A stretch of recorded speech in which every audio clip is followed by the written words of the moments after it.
My name is Dave Winterstein. I'm adjunct faculty in the Center for African Studies at Ohio University.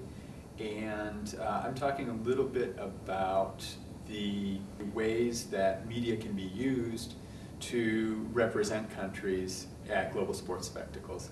Specifically, I looked at World Cup 2006 and Zinedine Zidane's performance, both since it was the last great tournament of his career and also because he got sent off for headbutting an Italian player. I looked at it from a couple of different perspectives.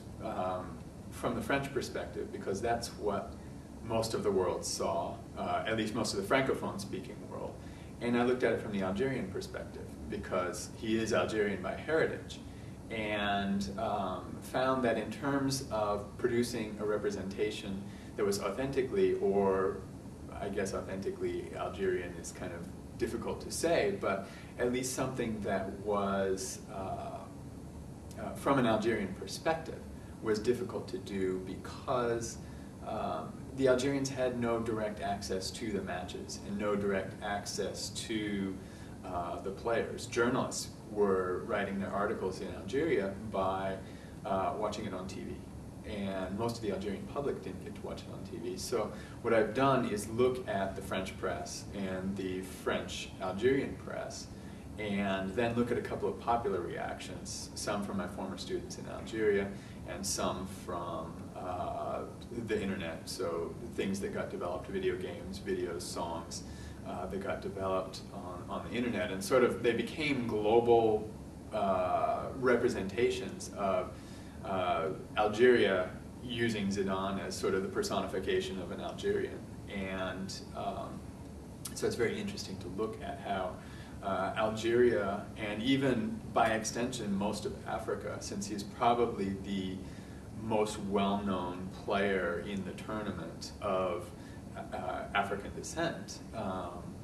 And so a lot of the image of Africa has sort of been othered or pushed to the margins by European domination of the media flows around the World Cup. And so that's what I'm going to be talking about, and hopefully giving some examples that show that as well. I think this is a great opportunity in terms of the relationship between health science education and sport in Africa. Just from my own experience, Algeria just got out of a civil war that lasted about 10 years. They in fact call the 90s the Black Decade, and I was working with university students, and so they grew up. I was there in 2005, 2006, and so they were probably born in about 1987, 88, the ones that are just going to university now. And so they grew up during a civil war, and they've lost a lot of hope in the institutions because the government was one of the big players in a lot of things that we don't like to talk about: torture, murder, disappearances of people, things like that. And so students have lost hope, but some of the ones that had more hope that I talked to were ones that were playing sports.